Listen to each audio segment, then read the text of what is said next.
तो आज के शूट हम सब भैया करे आही हसनपुर गबड़िया के लगे अपने सुल्तानपुर ज़िला में है। दया वर्मा कॉमेडी ताई आज यहाँ शूट कराई काफ़ी दूर, आज यहीं बुलाएं तो आज यहीं आई डायरेक्ट। देखा पीछे सब तैयार होता है। अभी ये भाई साहब देखिए खाना वाना मेरे पास आ गया है खाने के लिए।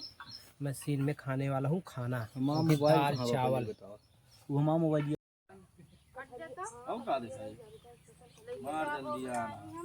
अरे ओके सोके करे रही तुरंत सूरज चला जाए वो चला जाए बनवा तो कसाने में सीनिया चली जाओ नून बात